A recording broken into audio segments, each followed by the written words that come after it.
Good morning, everybody. Good morning. Happy to be back at TSS Live. And we welcome everybody that came here in person today and the ones that is online with us. We are back at TSS and we're very happy to be back.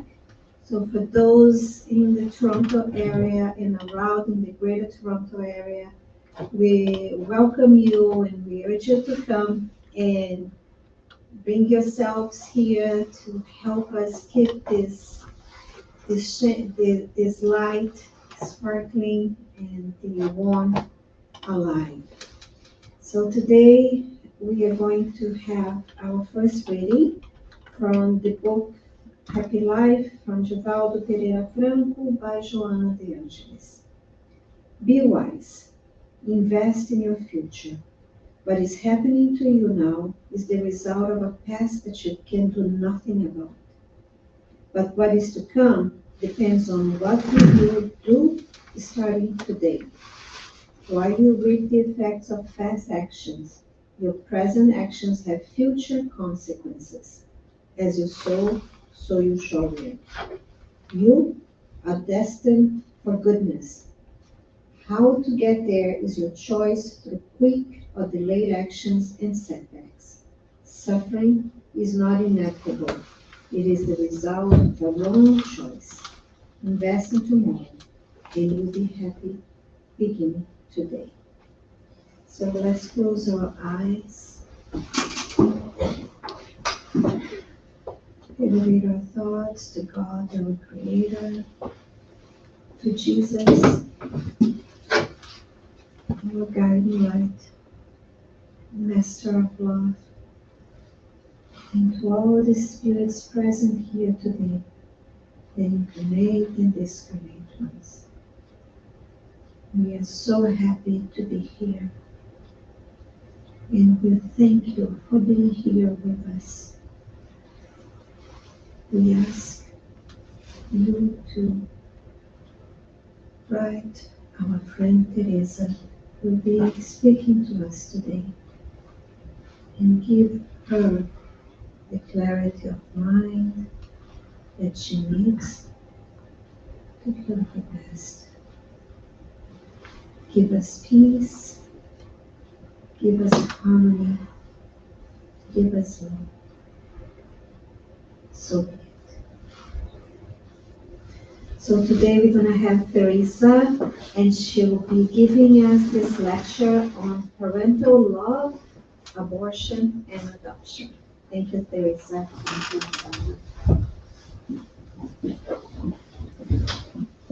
All right, good morning, everyone. Good morning. Good morning. Very nice to be here back at TSS, being elected to actually see the people we brought up, just in the camera, not a little square. It's good to see that people are not little squares in a video, okay? So as Sandra said, today we're going to be talking about parental love, abortion, and adoption, because those things are highly connected to each other, okay?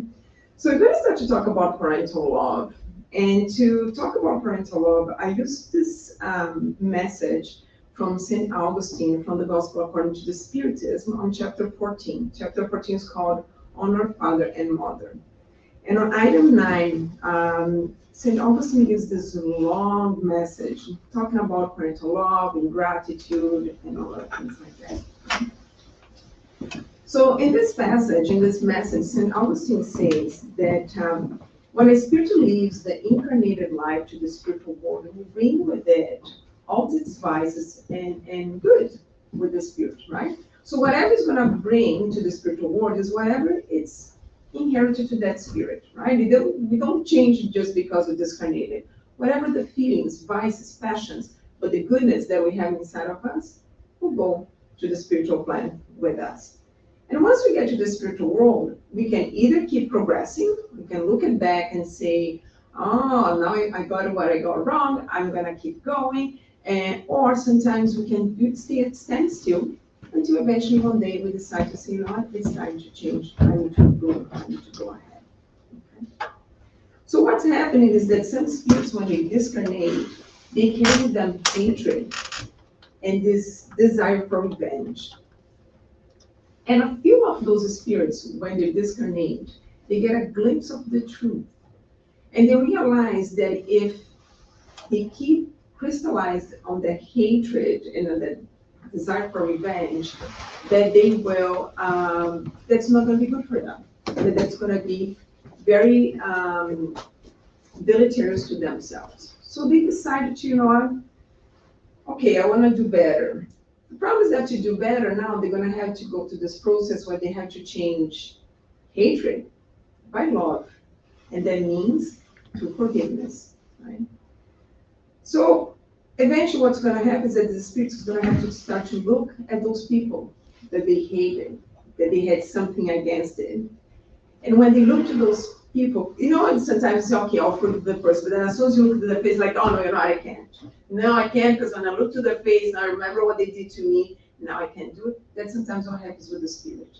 When the spirit starts to have to look at those people that they have this problem with, all the sentiments, everything that this person has done to them comes back, and then it becomes very hard for them to say, I will forgive this person. So it seems almost impossible to do that.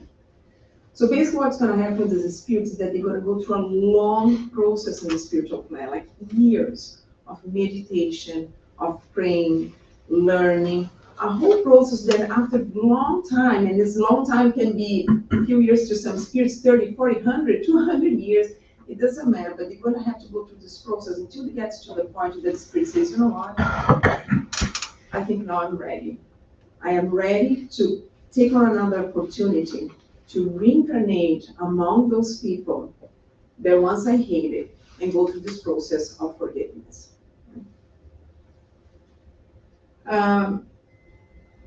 How's this family? And then St. Augustine even he does this question, he answers, how's the spirit going to behave inside the family?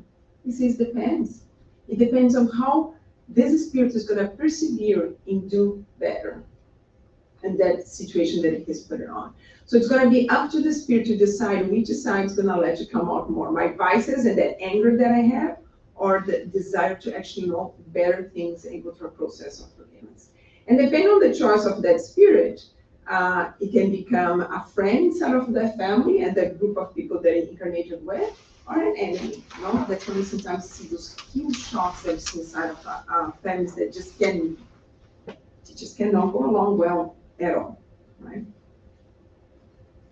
And that's why in the same message, St. Augustine calls the role of being a parent a grand role.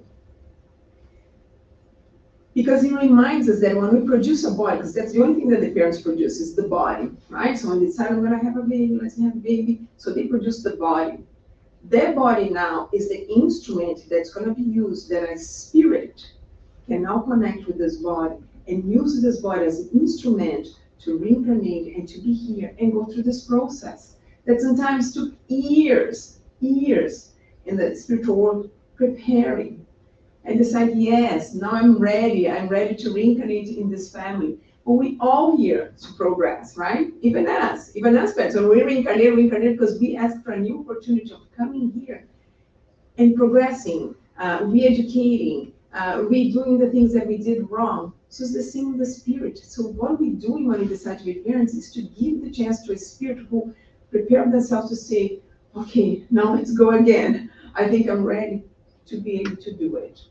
So it is important for us to know as a parent that our duty is to guide those spirits to God, is to use our love, to use all the knowledge that we have to guide that spirits that are coming, to lead them to God, to lead them to the laws of love and charity. Right? So that's serious. So when we decide to be parents, that's a serious mission that we're taking upon, right? And that's the mission that's entrusted to parents, right? So and no matter which form it came as an accident, it doesn't matter. When it's entrusted to us to be in this position of parents, that's what's being done. Here, I'm giving you this spirit who, like you, is in this process of progress. Help them and help yourself. Because in the end, when we become parents, it's an exchange. Kids also help us to become better. How many times I have heard from parents like, oh no, my kids were born, I realized that I had to become a better person. I need to, maybe watch a little bit more what I was doing, watch my vocabulary, because, if you're swearing around your kids around, they're gonna swear as well. They copy everything from us, right? In fact, if we don't educate kids with speech, we educate them with actions. Kids they'll copy everything from us, right? So they help us to better ourselves. So it's an exchange in here. And we have to understand that if I love my child, then what I wanted them to be happy.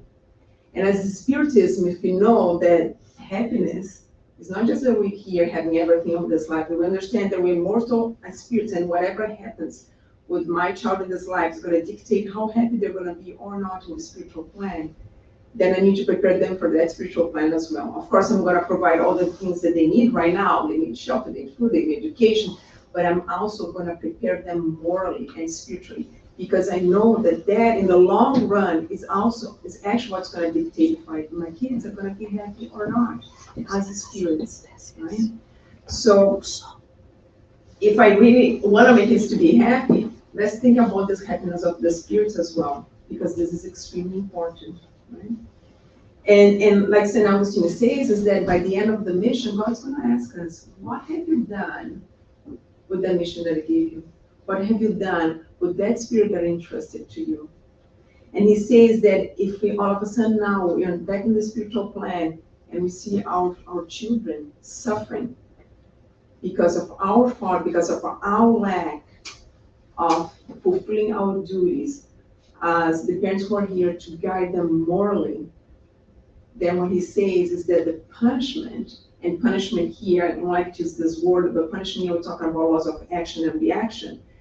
It's going to be, for me as a parent, to see my kids suffering. Who likes to see their own kids suffering? I don't know anybody, right? So it's going to be, see my kids now suffering and know that I was responsible in some ways. Because you have to remember also, as a kids, we cannot spend our whole lives blaming our parents. Because we do have it, 40, 50, 60, everything is wrong in my life because my bad parents when I was a child, they neglected me. We cannot do that, because once we become adults, no matter how bad our childhood has been, and knowing that whatever happens in our childhood can have a huge impact on us as adults, that's for sure.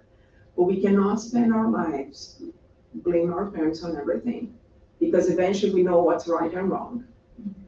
Including look to what my parents have done and say, yeah, that was wrong, so I'm going to go in a different direction. Right? It's that famous story of the two kids, twin kids had a father who was an alcoholic. One became an alcoholic, the other didn't. And they asked the alcoholic one, why did you become an alcoholic? He says, because my father was an alcoholic. And they asked the other one, why you don't drink? Why you're not an alcoholic? And he said, because my father was an alcoholic. So once we become adults, we can pick and choose which side we want to go, right?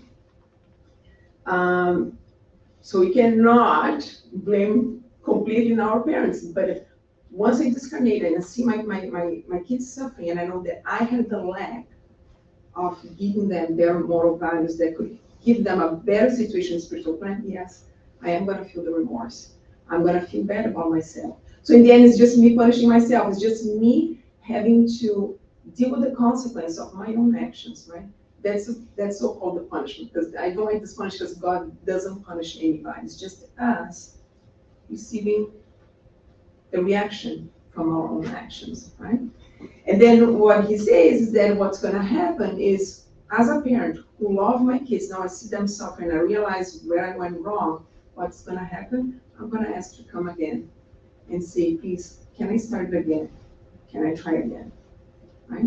And we have a perfect example of this in the book of Missionaries of Light. Chapter 12 to 15 talks about the reincarnation of Segismundo. But while they're talking about the reincarnation of Segismundo, they are there in the spiritual plan preparing, talking, and the slave comes to talk with the benefactor that is talking with Andrea Luiz. And her name is Anacleta, and Anacleta is pretty much ready to reincarnate, and she's preparing all her plan for her and her 4 kids to come back. And the benefactor explains to Andrea Luiz that what happened to Anacleta is that on a previous reincarnation, she had 4 kids, 3 boys and 1 girl. And she was a loving mother but almost too loving, because what she did is spoil the kids with so much tenderness and so much love. She spoiled them.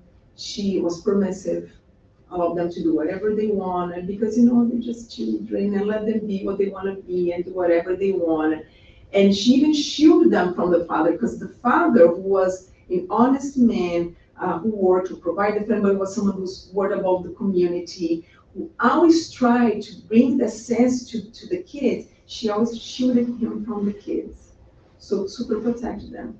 What happened to those 4 kids, that they all grew up to be selfish, self-centered, and start to do all sort of abuses as an adult, and all of them discontinued at early age because of the abuses that they did to their bodies. Right?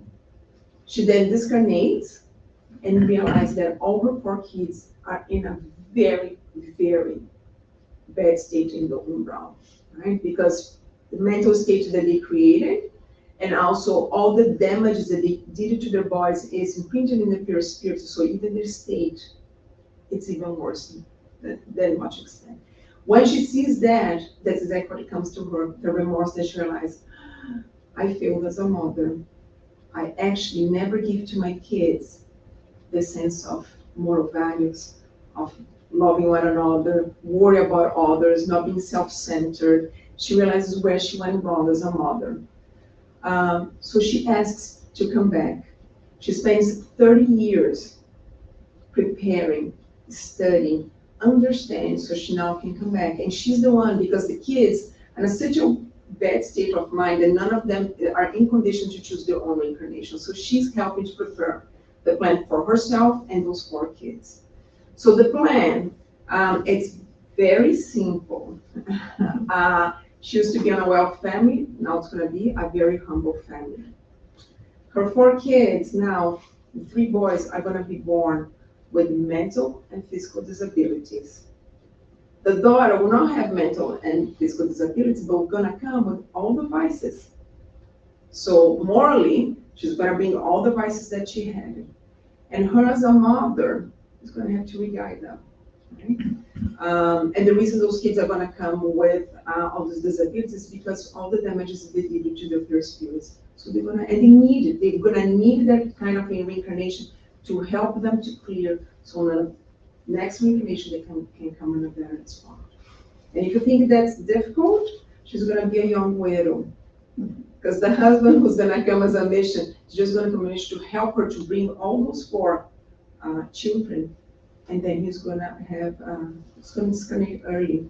So she's going to be a young widow with 4 kids, 3 with disability, not humble living. Okay. But she's happy. She chose it. It's not as if they come to just like, hey, Margareta, this is what's going to be. No, she chose it. She said, I know that's what we need. For more development, that's what we need. Right? But there's a typical case when a mother that feels that she failed as a mother, and she chooses to come back and say, I want to start again. Let me try now guide them into a better job. Right? And if she fails again, that's okay. That's another opportunity that's going to come. Right? But the better we get, the faster we get better, I think situations get a little bit easier. Right? So that's why St. Augustine teaches us to do not reject a child that is difficult, that has disability, or that sometimes just treat us back with ingratitude. He says that this is an imperfect intuition about the past is being revealed, where either your or the child has hated much or has been greatly offended, and that one or the other has come to forgive. So usually sometimes we can have those difficult children as well. That's what it is. Maybe either offended you or you offended me, or we offended each other, and we both here have to learn forgiveness. Right? So that's the thing. So it could be that we were together and someone made a mistake. Like, there's no hate here in her case. There's just a lack of guidance. Then always going to have to be there. But sometimes when you have those difficult children, especially when you always butt head, it's most likely that there's some offense here that needs to be fixed from one side or maybe from both sides. And that's exactly what happens with Sigismund's reincarnation in Missionaries of Light from chapter 12 to 15. Sigismundo and his father-to-be, because he's ready also, his reincarnation is prepared, he's ready to reincarnate. And is having a problem now because the father is rejecting him unconsciously, right? Why? Because in the previous life, Sigismund killed his father. And they actually come from a few reincarnations hating each other. One kills this one, then I kill you this one, and they keep hating each other. And then finally they decided to come as parents and a son, so a father and a son, so they can start to exchange this hate by this filial paternal love, right? The problem is that he's ready to go, and when the spirit is ready to reincarnate in a family, usually they are already close to the family. They're already inside the house, especially close to the mother, to kind of start to harmonize with the family, with the mother. But every time he gets close to the family, the father gets irritated. So in the spiritual plan, they see here what's happening, but in the incarnated plan, the only thing that they know is that the father is constantly irritated now, which is not his normal. He's irritated, and he's having nightmares at nighttime. Because every time he's sleeping, he has this nightmare that there's this guy in his dreams that's trying to kill him. And he's running away from this guy, right? In the spiritual plan, what we know that's happening is just that Sigismund's getting close, and because they do have this connection by hate, unconsciously, the father rejects him, right? And the dreams that he's having is actually when he's partially disconnected from his body, Sigismund is trying to get close to him to say, I'm sorry, please accept me, I'm here for us to reconcile. But the problem is that when he's partially disconnected, when he sees Sigismund, the only thing that he sees is the man who killed him. So that's when he runs away and gets scared and run away. And you can see in the book, a lot of things is gonna happen, and to the point that the father now is ready to accept, and then the reincarnation is actually done. It's actually very cool if you really want to see how a reincarnation process is done, even like from the genetic side and everything. It's amazing. All this, read the whole book, for 12 to 15. It's fantastic. Okay? But that's a case when we see how it's going to be the relationship between this father and son. We don't know because the book stops at the moment of a reincarnation. But probably not an easy one. But if they work on the ties of love, they will finally break the hatred that exists between the two of them. And it's going to be up to the two spirits, right?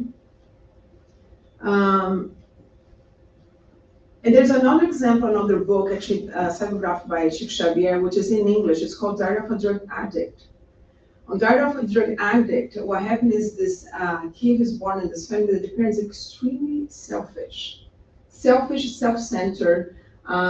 They only happy with the pregnancy, and when the baby was born, it's like, oh, this is cute. To the moment that this baby started keeping them awake at nighttime, and they realized they could not have the social life that they used to have because they have a kid, well, this kid now started to become like a problem, like something that's only on our way. To the point even the mother to tell the kid at some point, like, no, if we didn't have you, we'd have a better life. We'd be traveling more, we'd go more to more parties and social events, right? This kid grows up the whole life not understanding why my parents don't love me, why my parents don't care for me, why my parents are so selfish and self-centered. Unfortunately, he gets involved with drugs, ends up discriminating to an overdose, a provoked overdose for suicide. And in the moment of the suicide, when the father arrives in the room and sees him dead, and he sees the despair, from the spiritual plan, he sees the despair of the father and the mother, which he never thought he would see that from them. Because in his mind, he would be happy I'm gone, and realize they are not. So we see that a paternal filial love, a parental filial love, there was created. It just was not showing because the spirits didn't know how to show. Right? Eventually goes to the spiritual plan, a lot of things happens within, he's finally rescued. And then it's shown to him when he's rescued, because now he wants to understand what really happened. Well, what really happened is that on the previous reincarnation, he was the father. They were his two kids. And as a father, a wealthy father who had no time for his kids, he gave everything the money can buy to his kids. With his two kids to be self-centered, selfish. So now he was questioning when he came as a son, why my parents are so selfish and so self-centered. The idea is that the three together, and again, on different positions now, but through this law, parental filial law, they would finally start to care for each other, start to develop that sentiment, right? Unfortunately, it was hard for them as a child, right? Didn't understand that to drugs and to this whole story, right? But it shows to us how important is the role of parents when we decide to come, because we don't know, oh, do I need to know what spirit's coming? Or do I have any story with this kid? Or like, oh, did I kill? Like, it doesn't matter. It doesn't matter what relationship we have when we see our kids. What's matter is, let's just remember, it is a spirit in progress. It is a spirit just like us, has their vices, has their goodness. So let's help them to build up on the goodness and correct their vices. Because by helping them, we're helping ourselves, because we start correcting ourselves as well. And that's why St. Augustine says that as a parent, our mission is to uproot those vices from infancy. He says actually from the cradle. That's when we start teaching our children, is from the cradle. But unfortunately, I hear many times from parents say, oh, they're just kids. You know, when they get older, they will learn. Well, maybe when they get older, maybe a little bit too late. It's never too late, we know in Spiritism, but, you know, in some sense, it can be a little bit too late. And he says that all the vices, their origins in selfishness and pride, as we know. So that's what he says to us, says, so watch out for the least signs that reveal the seed of these vices, and take care to combat them without waiting for them to put down deeper roots. So he actually compares being a parent with a gardener. Right? When you read the whole message, that's what he says. It says the same way that a gardener doesn't wait for the weed to be bigger to take it out, because the gardener knows that if you take the weed when it's too small, the roots are small as well, because the roots is, you know, it's proportional to the size of the plant. So it's easy to take it out with the root. If I let it grow, it's harder to take it out and maybe already seeded and now it's spreading, right? So it's easier when you start to see those signs in our children, young age, 1, 2, 3, 4, and we know they already express who they are, because if you have, especially if you have more than one child, you can see them at the age of 1.5, 2, and they have completely, and compare when the other ones 1.5 to completely different personalities. So that's the moment that we start to educate them. Right from the moment that they come out of us, that's the moment we start educating them. That's the moment. And psychology now says, and it proves what's in Spiritism, that it's up to, you only give the base of the moral values for your children are taught until age of 7. He said that after that, that's what you put the base. After that, very little you're gonna change on the moral values that you give your child. Not that we cannot change as a teenager, we can, but it's just harder. And usually it's that base that you give to them in the first years of life.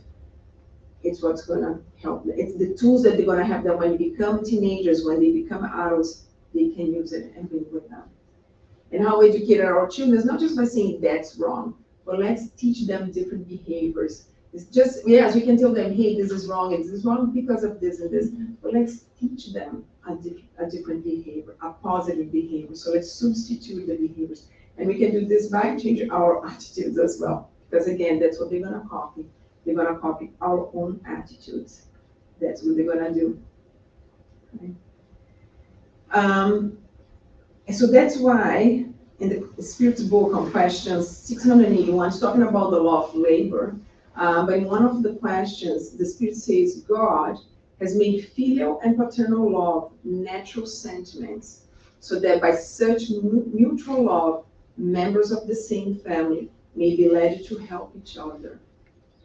So that's a paternal love. That's why when God created this paternal love, this thing that when, you know, the baby is born and you look to the little creature and fall in love, you can talk to any mother and father. I am not a mother, but you can talk to, you know, it's this instant moment that you fall in love, that is like, and you embrace them. That's created by God, this natural instinct that comes, and natural instinct that we see that especially mothers have, just because the connection of the mother with the baby is different. That she automatically kind of knows how to do it, right? If anything, I think now these days mothers are way more lost than we were 1,000 years ago, because sometimes you just had your baby and now I think they have so much information, it's like, oh my gosh, should I do this right? But regardless, I'm pretty sure you have your child in the middle of the desert with no resources, a mother will know what to do, because it's instinctive. It's in there. God created that connection. And because absolutely wise, and he knew it. There's nothing better to break the ties of hatred, revenge, bad feelings, but love, right?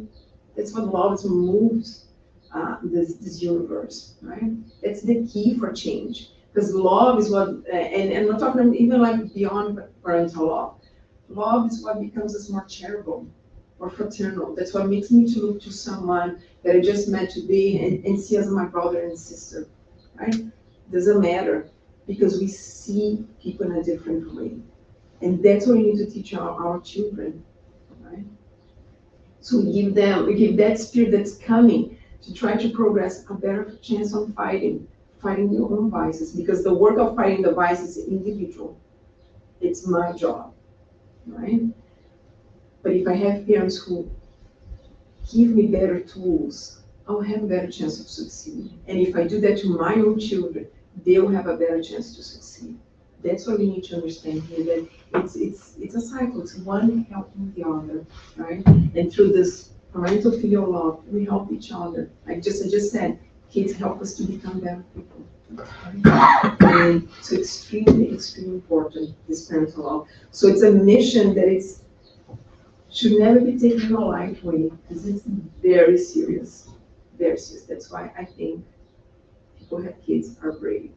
And I will say that a mother, being a mother is to get a straight flight to heaven with no connections.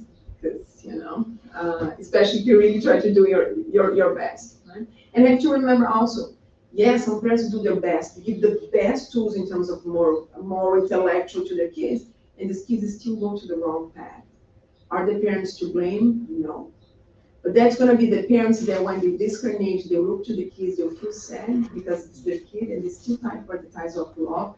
They will not feel remorse. Because they'll feel more sad because I tried. I gave all the tools, unfortunately went to the wrong place. And those are the mothers that a lot of times will come back as a mission. You see that in the book of Action and Reaction by Dudley's as well, where the mother, who's in a way more involved in a position, decides to come back as a mother again, as a wife, the same spirit, mother of the same spirit, to guide them, because she tried the past one and they didn't get it. So she's now going to receive them again as a mission she chose. She said, I want to go back, right? So not all the time they'll see a mother with like an atleta that's going to come with the kids who are disabled because it's her fault. No, it could be a mother that says, you know what, I'll take them back.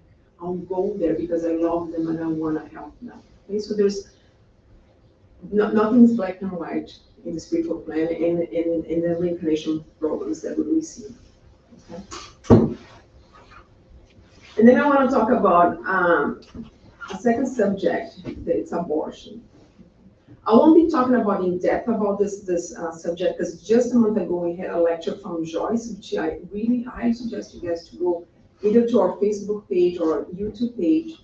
It's from May 8th, and it's called Motherhood. And she talks quite a bit about abortion in there. She even brings some really sad numbers from Canada and the number of abortions that it's happening. So I won't spend a lot of time in this, but what I just want to bring is a few questions from the Spirit's book. So in question 344, Kardec asks the spirits when the union between the spirit level. Yeah. Sorry, it's a little spoiled.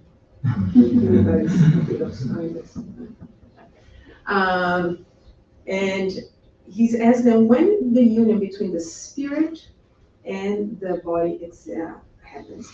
And he says at the moment of conception. It says the union begins at the conception, but it's only complete at the moment of birth. So which means that the moment that those two cells meet and the conception exists, the spirit's already connected.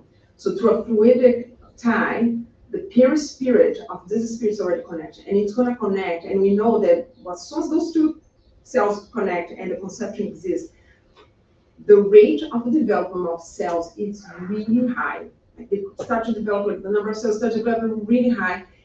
And the spirit is going to connect cell by cell. So each new cell that's connected is a little bit more of the fluid that's connected, and it's connected, it's connected.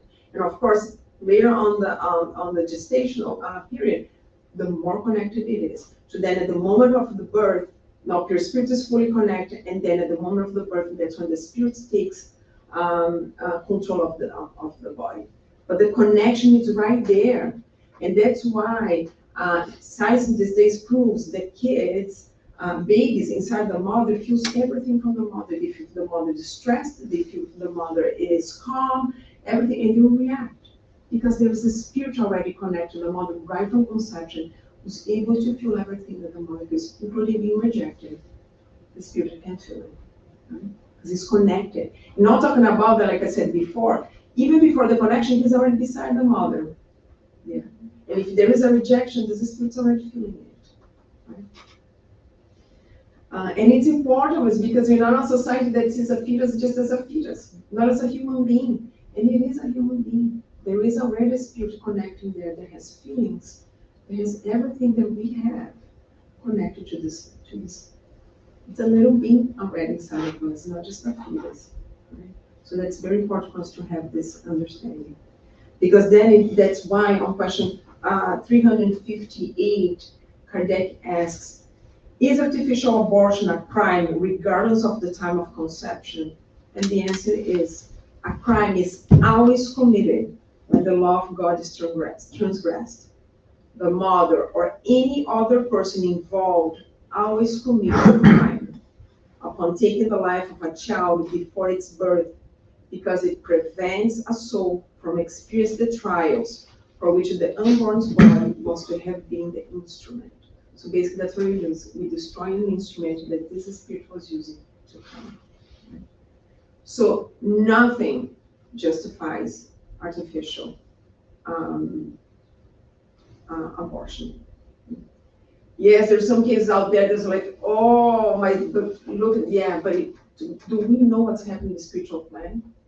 Do we know why that spirit had reincarnated in such sometimes disastrous ways? We don't know. We don't know the story. But if for some reason it was allowed to happen through our own free will and choices as a society, then we need to embrace and try to let this baby come. And if it's really hard, at least let it come and give to adoption. But don't take away from this spirit the chance of being here. Because this spirit may spend a long time waiting for this opportunity and was willing to accept to reincarnate in whatever situation was to come. It was important for the spirit to be like that. So there's only one exception, and it's on question 559, because that's when Kardec asked, but in case where the birth of the baby could endanger the life of the mother, would that be okay to sacrifice the baby to save the mother? And the spirit says yes. They say it's better to sacrifice the being who does not exist than the being who already exists, right? So, and existing in the terms of being here incarnated, right? So if you need save the mother's life, then it's okay, because the mother is already here, and if anything, maybe she can get pregnant again and receive that same spirit again. She may have other children already at home. Just over a year ago, we had a case. It's all over the news because it was a very special case. But the mother already had a daughter, and she said, and we tried to keep her alive, the baby alive, at least to 29 weeks, because then it's viable. So then we could do the delivery, do a C-section, and then keep going with the mother because she needed a transplant. And she said, please save me because I do have a daughter at home waiting for me, right? So that in that case is the only moment that it's okay to save the life of the mother. We're able to wait for 29 weeks. Just recently, actually just this past week, she came with this 11-month baby, visited us. She got her transplant, she's fine, the baby is adorable. And actually for a premature baby, he's like the big baby, it's so cute. So the aim, and that's why even ethics, and there's some doctors here can correct me, but in ethics, in medicine, that's what we do. We always save the mother.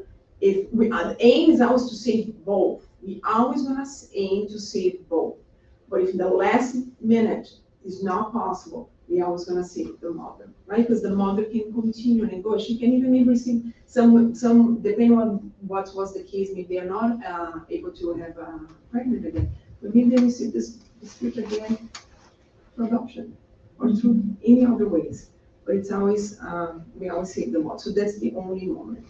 Okay. But there's just a few points that I wanted to talk about. 2 points I want to talk about here. There's responsibility. There's many reasons why parents, because we all see women, and I know in the end, the final decision is always the woman, but let me remember that the father who helped to create this child, it's involved and is responsible, 100% responsible. Because how many times a young, especially for your teenager, feels desperate because they are abandoned by this guy who's responsible also, and they don't know what I'm gonna do, and that's what we see a lot of times then. So guys out there, you're responsible as well, right? Unless the girl didn't even tell the guy that she was pregnant, because it happens. Sometimes she doesn't say, go and do it, then it's different, right? The guy was not aware.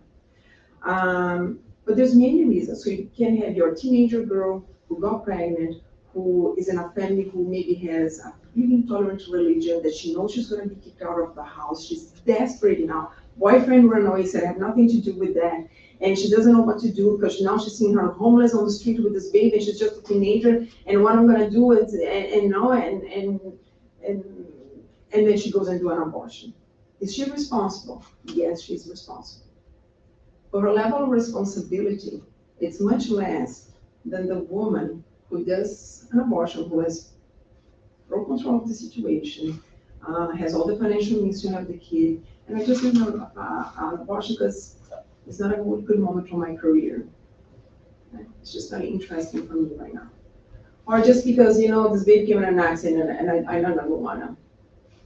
We had the financial means, had a structure, and everything. I just don't want it. Right? And there is another type of reason now that came with technology and the growth that we have now in medicine. That's one that bothers me, I think, the most these days.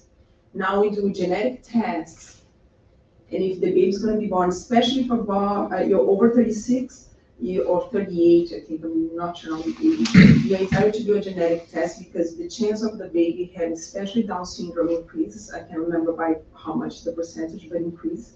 So you do a genetic test, and if your baby has Down syndrome or any other genetic illness or disability, we do an abortion.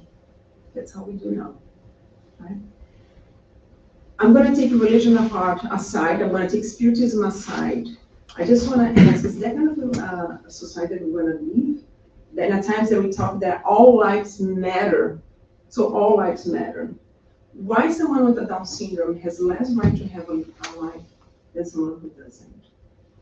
Why someone with disability has less right to have a life than someone who doesn't? Because then we're pretty much saying to all those people out there who has Down syndrome, who are finishing college, open their own business, working, people with disabilities, becoming athletes, and everything, telling them, yeah, your heart actually has right to have a life than someone so-called normal. Because what's normal? As long as this is what's normal. So it's pretty much a life of what we're doing here is we're choosing who has the right to live or not. So that's a major problem here. But then as a Spiritism, you add the other level that those spirits need to come in that situation. Imagine for an athlete, there's a genetic test and decides that all her 3 kids are not going to be born because they're going to come with genetic problems. So that's, to me, it's a very serious reason. And that has a way higher responsibility right there. And the second point that I want to bring is that let's not judge the people who do it. Okay? Yes, there is responsibility. That's a serious crime before God's law, but it's not up to us to judge people who decide to do an abortion. That doesn't make them evil, doesn't make them necessarily bad people, just make them ignorant of the divine laws. I have really, really close friends to my heart who have done it. It doesn't change what I feel for them. They're my friends, they're good people.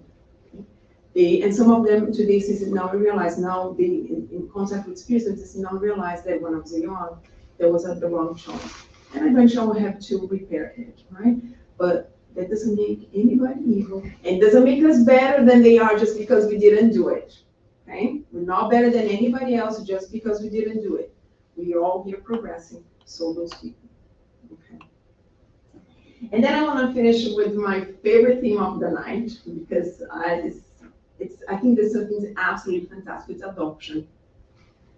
So adoption is a supreme act of love, because it's someone who had no obligation to do it, but they go and they do it, and they're willing to accept someone that, especially in a society that we have to be so attached to my kid, my genetics, they have my eyes in it, and then we have to, who they look like the father or the mother, right? It's so attached to those things, then it's amazing, adoption.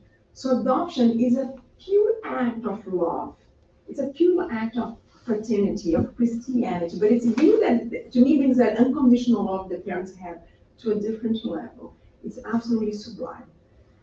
And I want to bring two cases of it. So the first one, actually, probably some of you have seen, we just finished the Olympics. One is the story of Jessica Long. She's a Paralympic swimmer.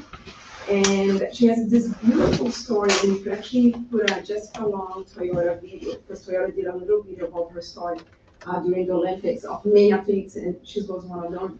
It's really beautiful. But basically, she's an Olympian, she's a gold medal Olympian, and she's was adopted by this American couple from States. They got this phone call from the agency saying, "Hey, Mrs. Long, we found a girl for you." And she lives in Siberia, but there's just one problem. She was born with this rare genetic condition, and she's gonna have to have her legs amputated. And the mom's a little bit stubborn on the phone, and she goes, "I know it's gonna be difficult. I know that's not easy to hear, and I know it's gonna be difficult." And the answer from this mother, it's not gonna be easy, that's what she says. And the answer from this mother to this lady is saying, "It might not be easy, but it's gonna be amazing. And I can't wait to meet my daughter." Most of parents say, find me another one. And they accepted her. So Jessica now is adopted, very angry child, because Jessica now wrote a book about her story, very angry child, because she was asked questions, why was adopted, why I has to lose my legs, always very angry. But through the love of those parents who didn't see us as a kid with a genetic disease, just saw her as a kid, just saw her as a human being to be loved. And they loved her, and through sports, helped her to develop her potentials. And through sports, she says how being in swimming, it let her go the anger. So she's no longer this angry kid. Eventually she meets her family, goes to Russia to meet her family, and to tell them, like, you know what, I understand, you were 16 years old, having a baby who had this genetic disease that you have no means to care for. And she says that the only disability in life is a negative attitude. So she's only able to develop her potentials because she had a loving couple who accepted her no matter what and helped her to develop this potential. Right? So this is absolutely sublime. Sometimes we don't do this even on our own children. Right? So adoption to me is something very special. And what I wanted to show guys is a video now. It's a second case. It's this guy called Mohammed. He is an immigrant from Libya in California. And I'm gonna let him tell you guys his story, okay? If you just like me, prepare the climax. What is it?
The man you're looking at is a father to over 80 children, but these are not his children. These are kids that nobody else wants, and he adopted all 80 of them. Why? Because they only have a few weeks left to live. Who is this man? Why is he doing this? And why is nobody else helping these dying kids? In California, USA, I found Muhammad. Hi, nice day. My name is Muhammad Bazik. I'm taking care of kids with terminal illness.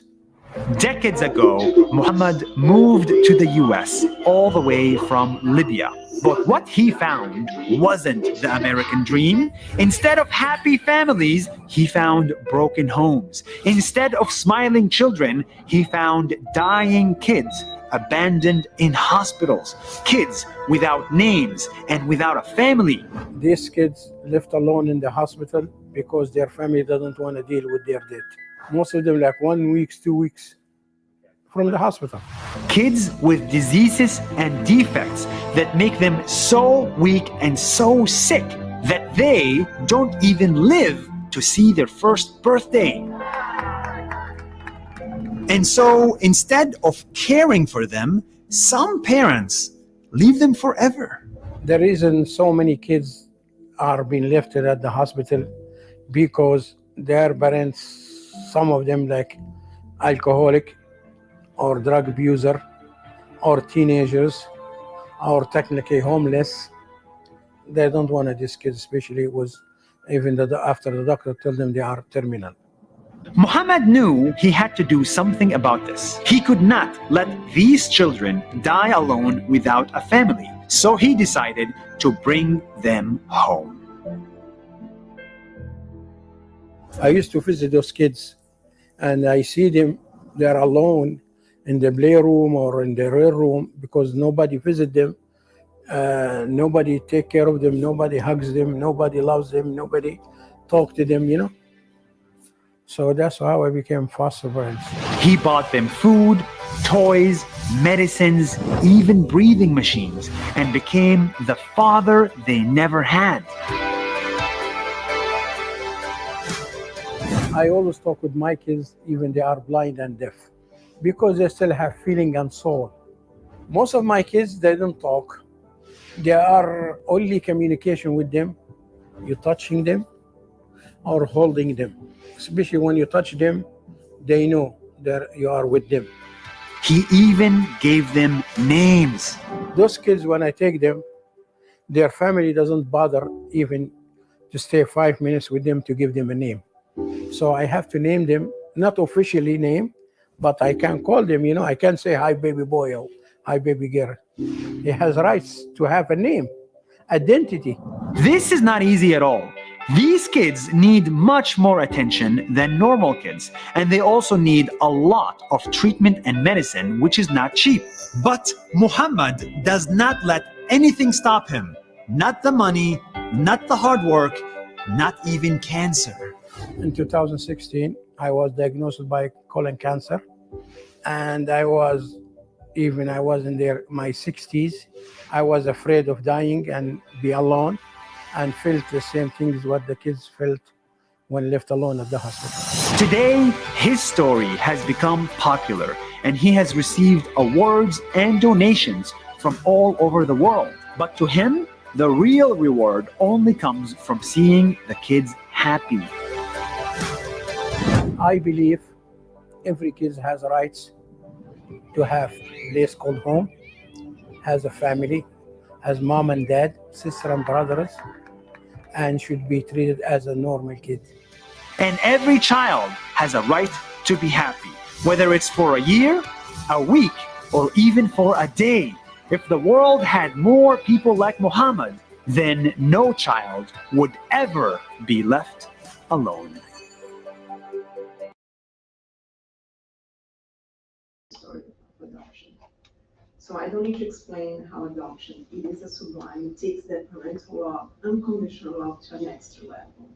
Especially on cases like this, where every single, this spirit that he's helping is going to discriminate in a better state, being involved, in everything that they need from the next reincarnation they can come back. There's nothing else to say about adoption. So if you have any doubts about how adoption is important and how, as a society, we are responsible for every single one of our kids. So if there is some dying kids in our planet in hunger, it is our part. We have to do something. As a community, as one family in this planet, we also have to help each other. And that's why I had to bring you guys today for this lecture. Thank you, Teresa.